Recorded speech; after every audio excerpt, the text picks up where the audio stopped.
now we are with our featured guest here at the Secured and Happy Lifestyle podcast. And we have an exciting episode tonight. And because we are graced by the presence of our astute attorneys from the Caguia, Tan, and Kua Law Office and Cat C Business and Data Privacy Firm. Hi, attorneys. Yes, Attorney Krishna and Attorney Joffrey. Hello, hello. Hello, Hello, hello, hi. hello, Hi. Hi.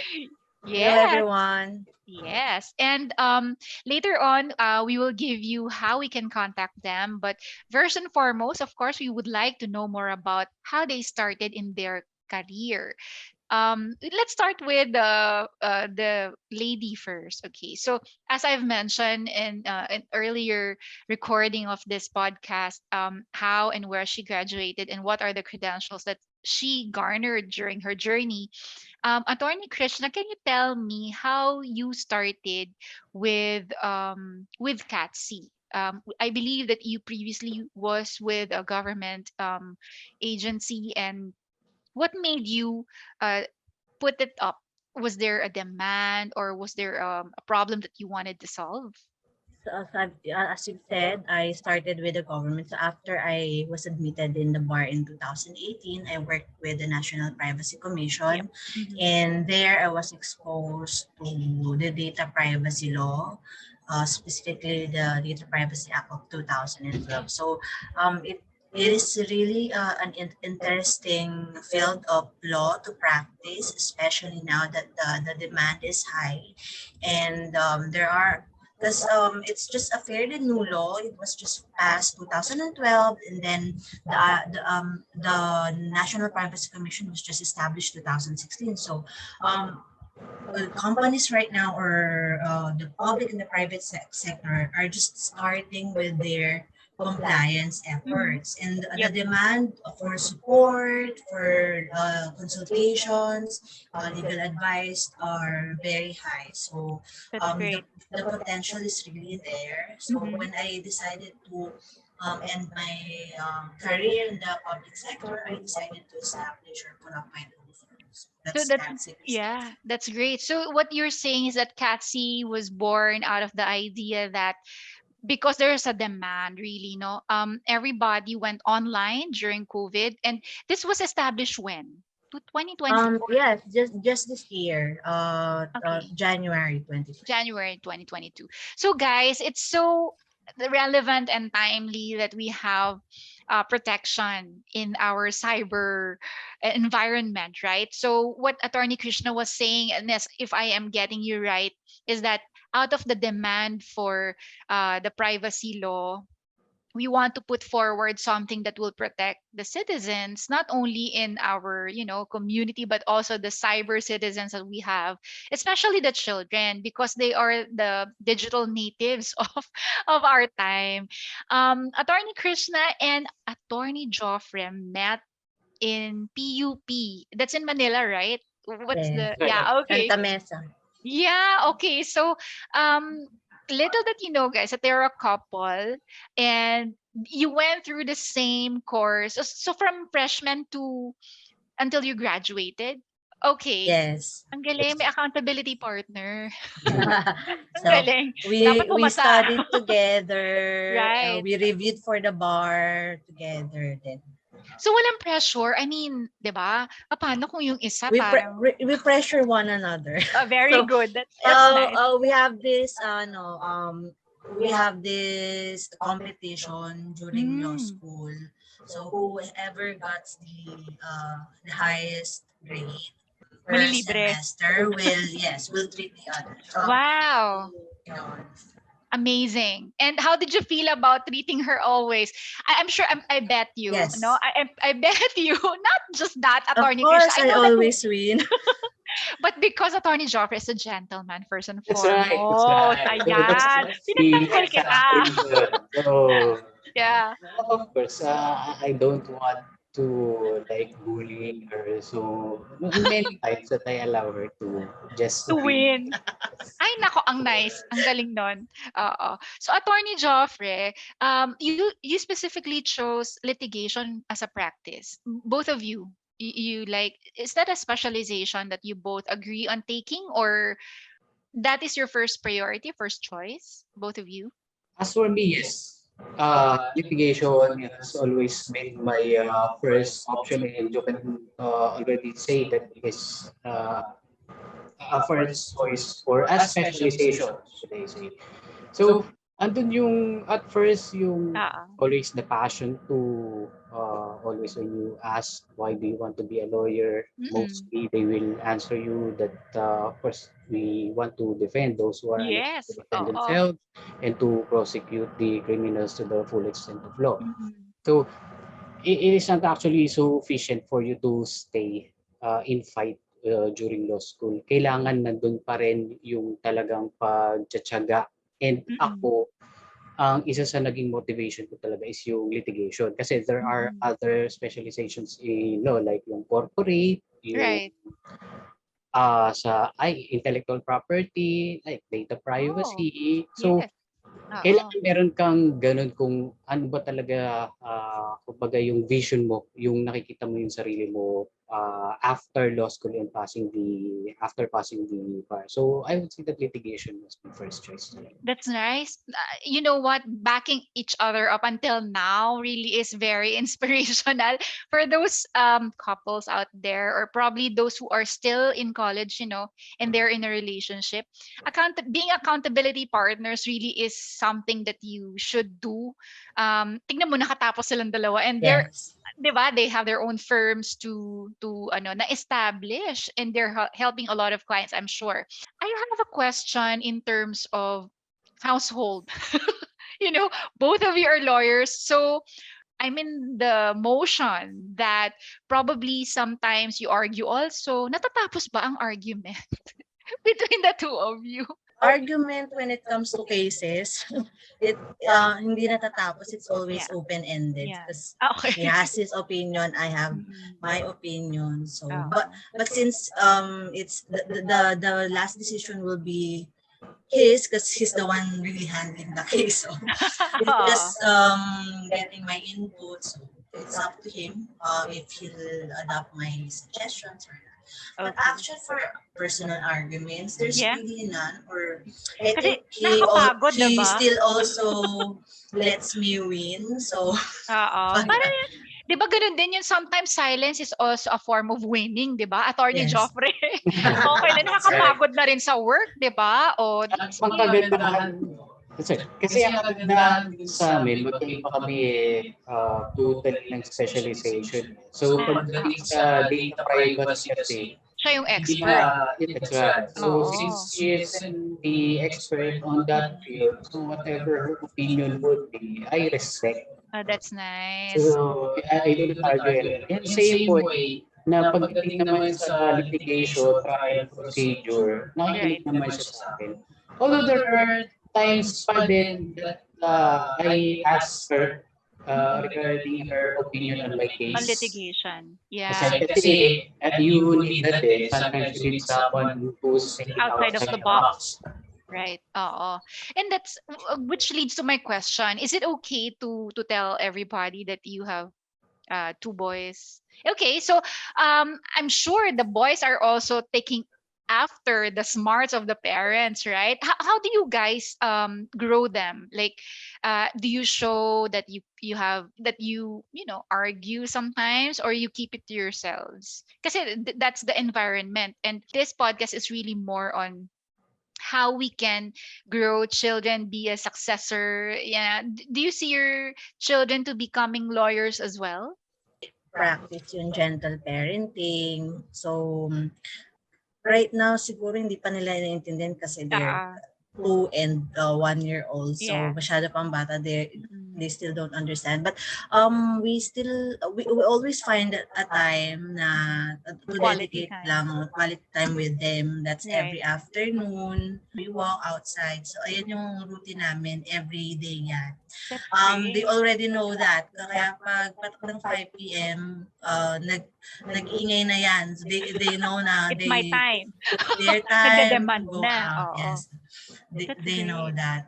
Sa career naman, kung ano, sa What they napag-usapan na rin wanted. namin to Right. before, Oo. whatever they want, Mm-mm. we don't want to impose Mm-mm. impose na they have to also become lawyers Yes. or Oo. doctors or That's right. choose a profession na some professional Mm-mm. practice. So we already discussed that we wanted them to Mm-mm. decide for themselves. So whatever they want, we'll just support. Right. Speaking of defending, o 'di ba? Nandun tayo sa konteksto na defending yourselves and protecting. And I've mentioned that if you would like your kids to be like you later on, kasi I have children also, no, and there are a lot of waivers being signed. The online learning is very apparent, and they're actually looking for face-to-face learning very soon. And I guess most of the schools that are in private, some in public as well, are already hindi naman mandated, but they're encouraged to do on face to face. What is your take on that, being parents and at the same time protecting your children?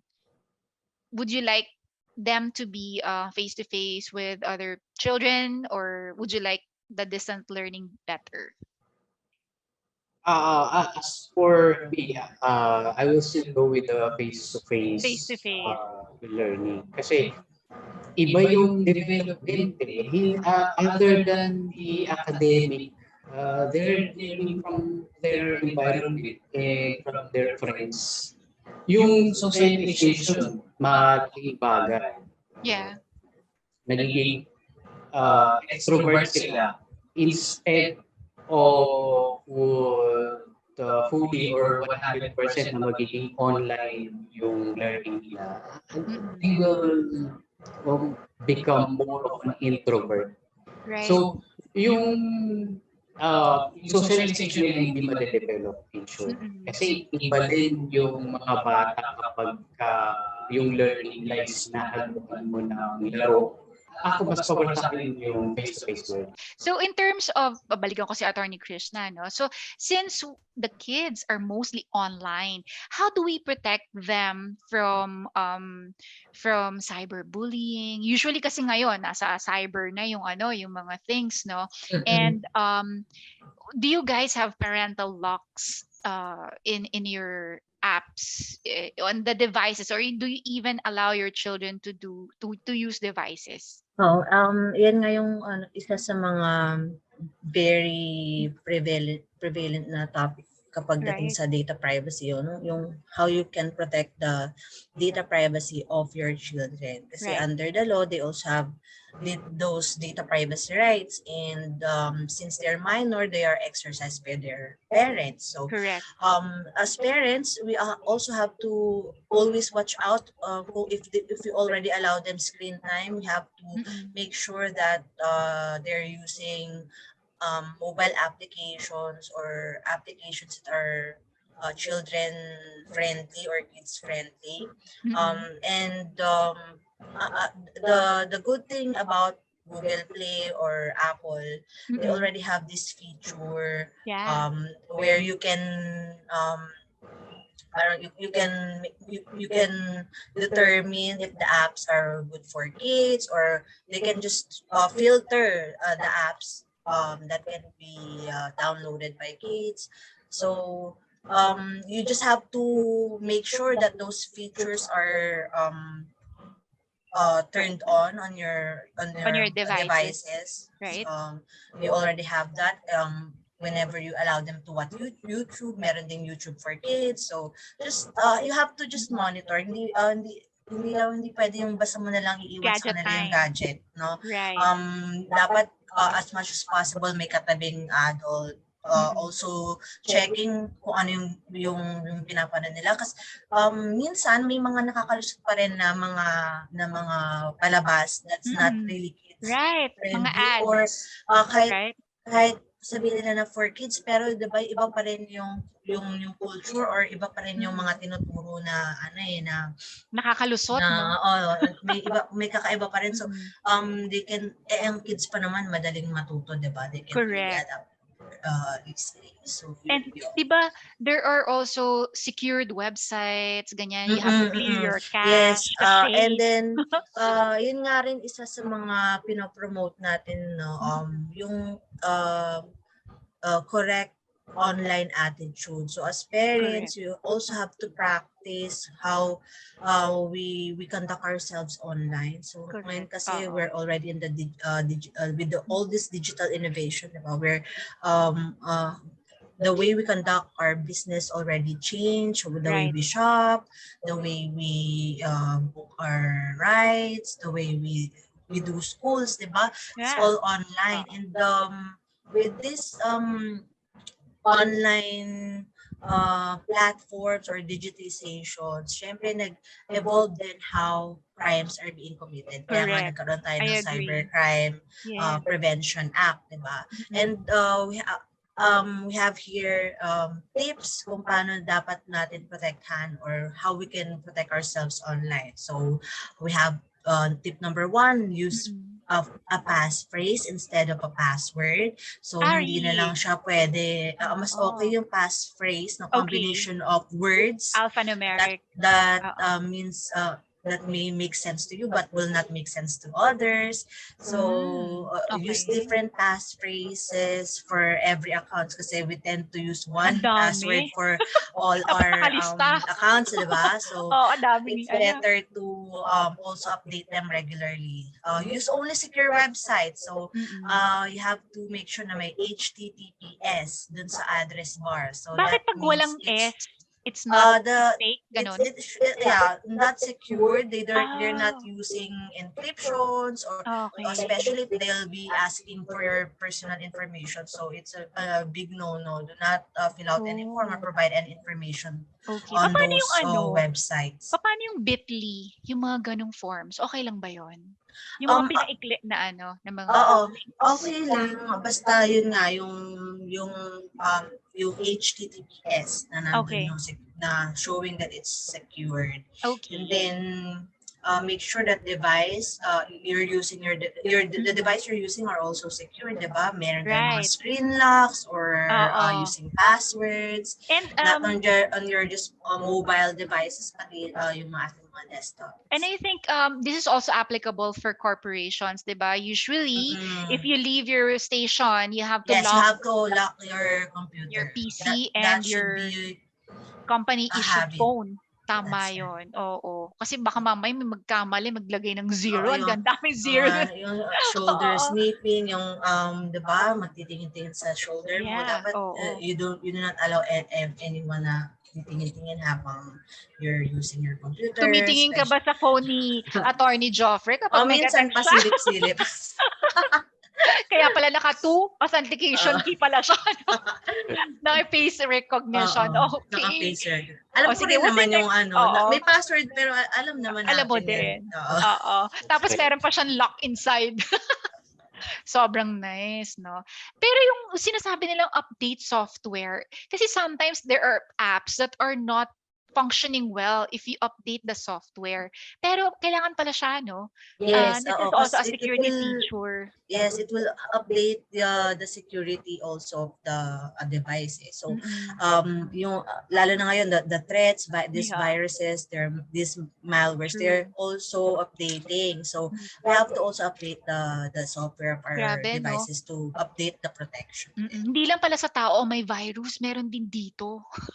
True. My gosh, parang meron tayong Nag-evolve din physical, yung virus, oo. 'di ba? Nag-evolve din ng virus ng mga Yes, devices ng natin. mga devices. Other than that, Mm-mm. meron pa yung malware, meron Oo. yung mga ransomware, ganyan klase Atraso. ng, Oo. hindi naman siya virus, so Mm-mm. it's a different type. So pagka ganyan, we always suggest that you back up your personal information, so use an external hard drive or cloud storage. Or you may use other device, probably have a second laptop where you can store your personal data there just to make sure, just in case na magkaroon ng breakage ng computer or hacking, or ang nakakatakot kasi diyan yun nga yung ransomware. So Correct. this ransomware, kapag Oo. nagkaroon sila ng access dun sa personal data mo, Information personal niya. information, they could ask for a ransom money. I will either delete your files or Yeah. Oo, parang nabalitaan ko yan. So, Pero merong ganun, talagang merong nagra-ransom, nakakatakot naman 'yan. yes. Meron talaga at yung mga ganyan, actually mabilisan sa kanila kasi ano lang yan yung lalo na ngayon yung mga GCash lang, i-send mo Oh, siya. So hindi right. ba account mo ipapadala kundi through GCash lang wherein they could immediately dispose of the number na ginamit nila Ang after bilis, you oo. transfer the money. So, Grabe pati pickpocketing ngayon digital na rin ano, ang bilis. So, let me just tama ba yung naisip ko na 'di ba IP address is just one per household, tama ba? And that's a unique parang identifier for a certain household. Is that correct? not necessarily one household, but Okay. one device. So either Okay. laptop or a desktop computer or a cell phone. So each they have this IP signature Oh, na okay. Per ginagamit. device. So when you do that, so guys, for those people who are, nako, medyo nasa ano ako, Gen X ako. Pero may mga hindi ako masyadong techie. So ang IP address meron per device. And if you went out, for example, nasa park or nasa coffee shop ka, and then, di ba usually wag wala tayong data, me for one, di ba? Naka-prepaid lang ako, guys. Punta ako dun sa mga ano, yung mga wifi, kaya airport, ganyan. How safe it is to use yung mga ganong wifi, yung public wifi? Really not safe, no? Public Wi-Fi lacks the security. We don't know kasi kung sino yung, if that's really the authentic public Wi-Fi Right. of that Oo. airport. Kasi merong mga devices na parang it will appear, or it will show itself as the official Wi-Fi of like an establishment, but it's not really their official public Wi-Fi. Mm-mm. Yeah. So you have to what we Confirm. usually advise, Mm-mm. you do not really connect to this Oh, okay. public Wi-Fi's. Oo. They often use these public Wi-Fi's to collect personal information from you. Mm-mm. So your personal information are more expensive than what you can save Right. Oo. by using this free Wi-Fi. So mag-data ka na lang kung wala kang ano, 'di ba? Oo nga, 'di ba? Huwag kang umasa sa free. Oo, kasi Huwag kang they umasa can also use diyan. that Oo. Wi-Fi to infiltrate yung device mo Tama, and then tama. parang connect a virus into your device to that Mm. Wi-Fi, or parang i-gather yung mga personal data mo through Correct. sa yung device. So that's Oo. really dangerous. Right. Alam niyo guys, parang because napag-uusapan and we are in this conversation with them having to know how to protect, right? We don't know until now. I mean, I don't know until now that public Wi-Fi pala is not safe and IPs are also per devices. Akala ko ano lang siya per household, not necessarily. Now, kapag nabully ka ba, say for example, you are hacked or there's a malware that entered your device or yun, na-siphone lahat yung mga personal information, may laban ba tayo dyan? Is there a way to actually find that out? And kunyari may nagreklamo, is it defendable, kumbaga? May made-defend ba tayo dyan? Or it's a case-to-case basis? Ano ba yan? Well, yes, definitely. Anyone can be protected under the Okay. Cybercrime Prevention Act of Mm. 2012. Lahat protected by this law. So if you are a victim of this cybercrime, so definitely you are not familiar with the law. So hindi mo alam kung paano yung gagawin. So Oo. first advice would be to check on the timeline. I always ask my clients to make narrations. Kasi since Okay. ako, I am considered a stranger to kung ano yung nangyari sa'yo, hindi ko alam yan. So ang unang gagawin mo is gumawa ka na agad ng narration. Report. Parang incident Parang, report. Ganun ba parang yon? ganon. Yes. Oo.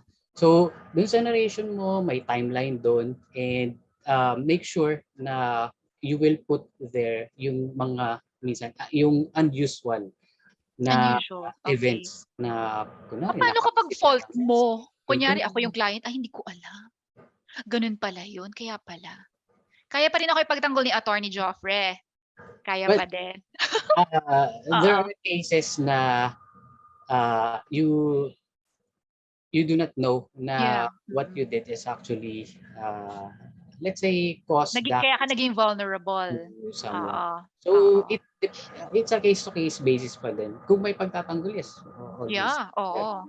Oo. Tsaka grabe 'no, parang yung mga tao nag-e-evolve, lume-level up din yung crime level. Parang wala na sa physical, nasa ere na rin ano, That's yung right. mga ganyan, So yung technology oo, itself is nagagamit pa din. sumasabay.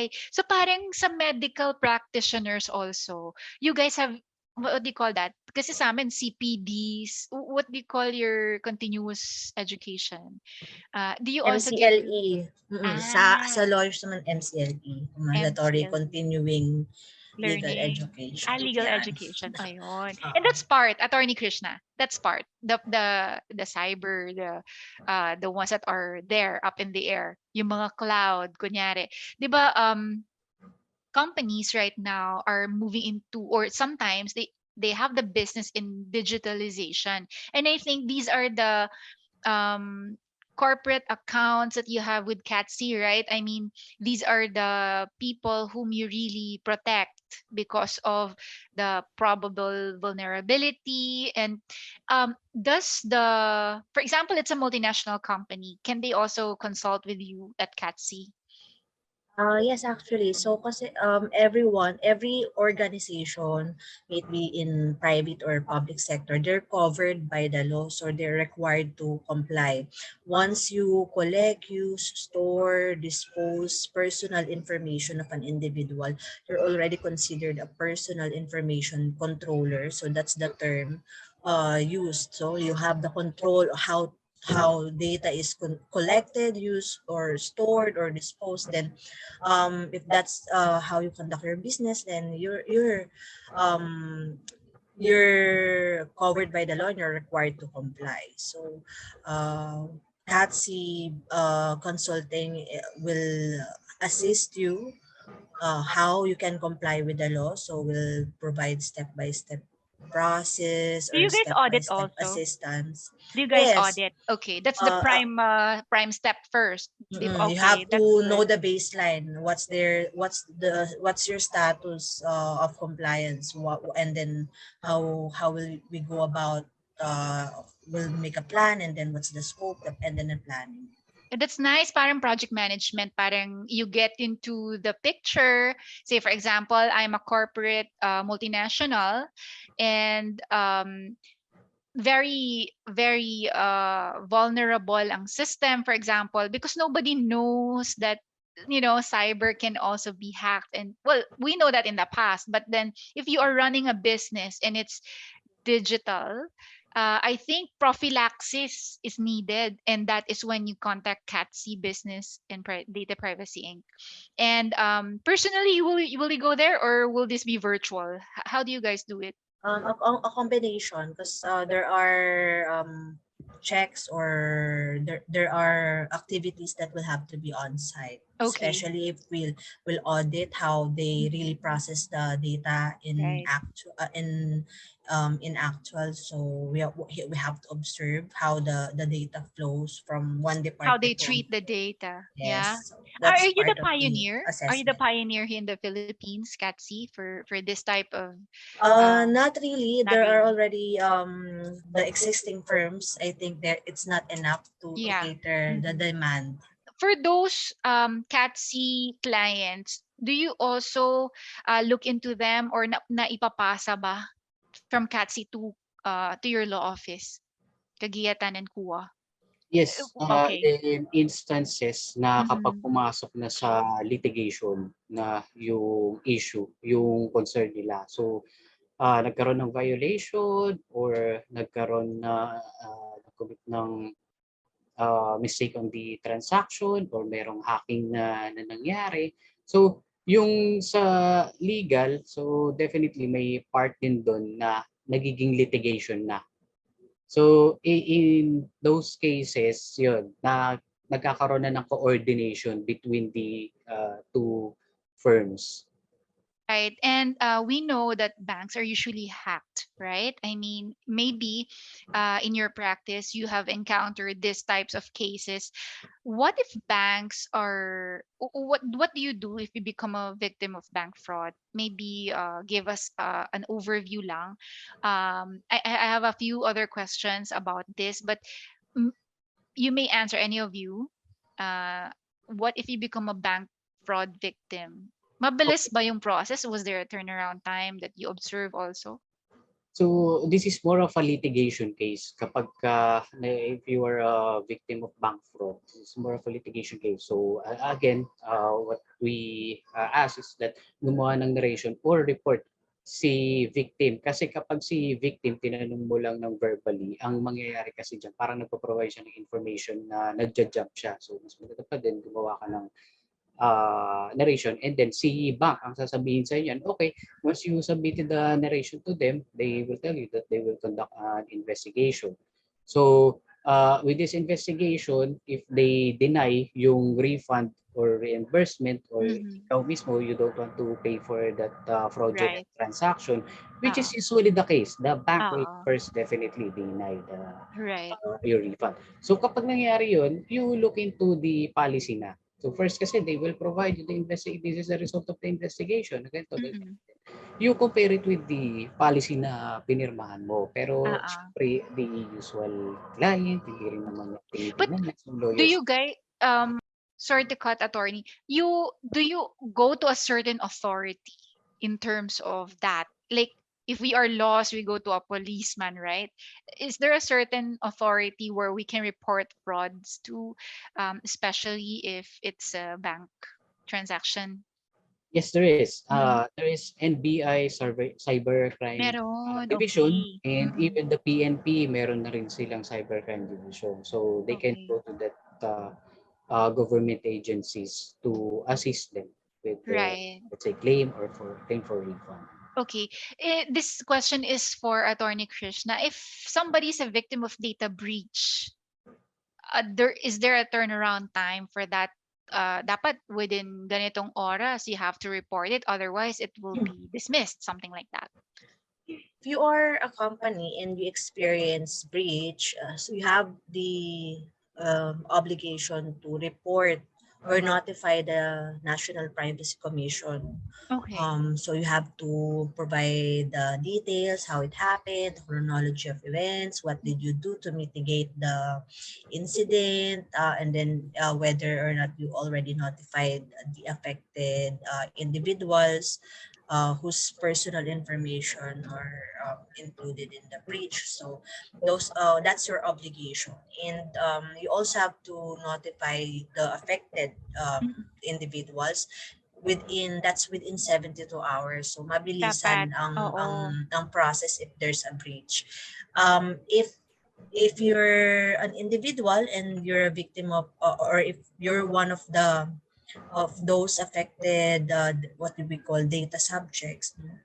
If your personal information is one of those included in the breach, then you have the right to be informed that it happened, no, and how you can protect yourself, how you can find out more information about the breach that happened. Syempre, you have this tendency to know why, how it happened, Right. what did you do to protect my data. You have that right under the Mm-mm. law. So Yeah. you can always contact the company or the organization Oo. involved in the breach. You And may. if in Yeah. case it was concealed, Mm-mm. no, that concealment of breach is punishable under the DPA. It's a criminal act actually. So that's Mm-mm. fine and imprisonment. So Oh, for okay. companies, it's really important that they have this breach management program. Okay. Um, uh, for them to be ready kasi ang breach kasi is parang natural disaster yan. It Yeah, will parang really happen. continuity plan. However, Oo.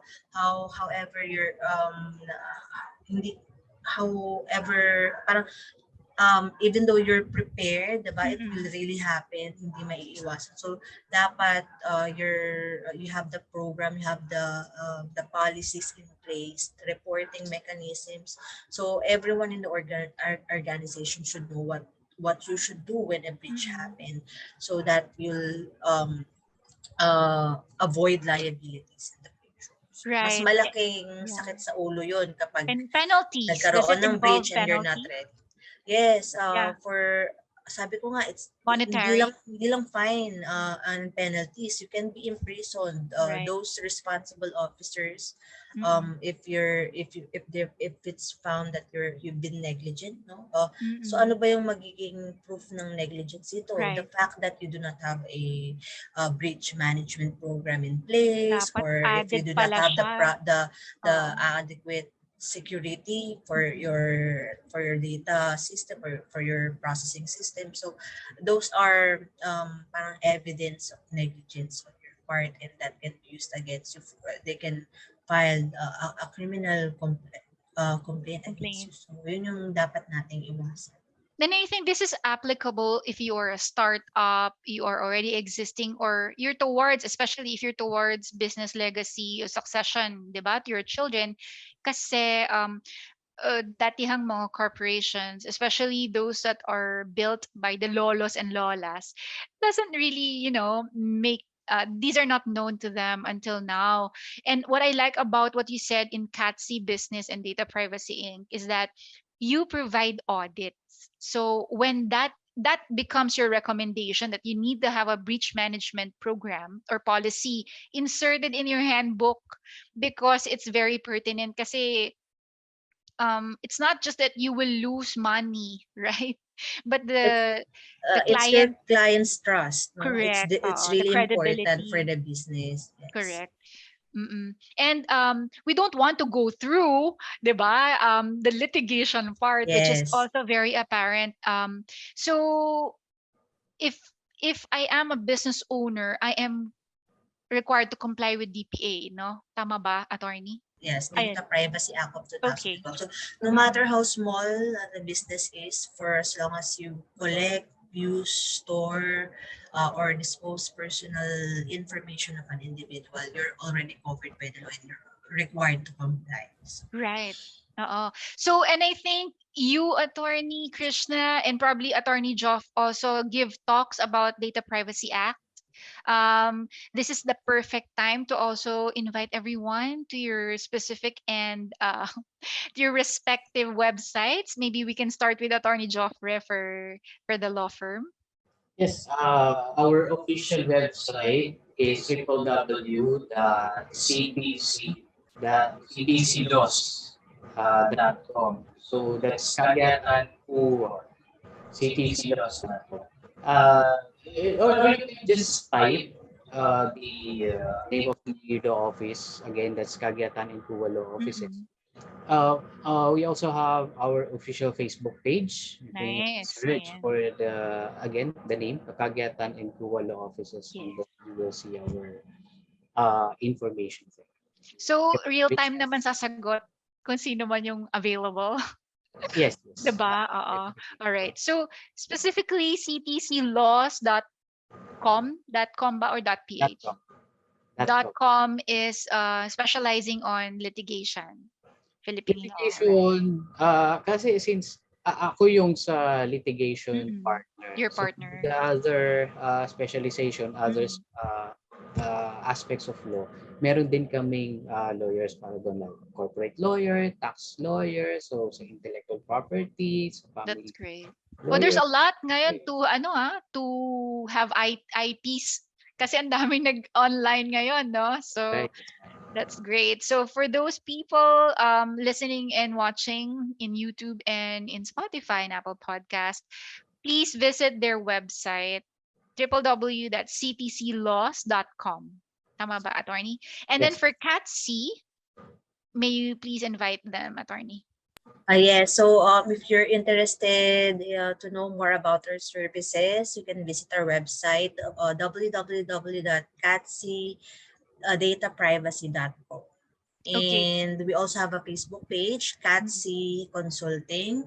And also, um, pwede rin you can chat, send us a chat through Facebook, and meron din mga contact information available sa aming website. If they are foreign from outside, say Pinoys, but they would like to consult with you, is that also, are you open to that? Open naman, no? Like, Yes, yes. as long We're as it's our services are available for those in another country, as long okay. as um because for data privacy, even though they're based abroad, Mm-mm. they're processing data within the Philippines. They're covered by that. Basta as long as it's within Philippine law jurisdiction. That's Um, right. alrighty. For foreigners who want Mm-mm. to conduct business in the Philippines Mm-mm. or they want to make a presence in the Philippines, we also cater them. Right. Well, how about multinational companies who would like to get audits from CATC? Are you also open to that? Say, for example, BPOs who are, very, ano yan eh, 'di ba, vulnerable in terms of data management. So basically, companies that have huge data, big data, right?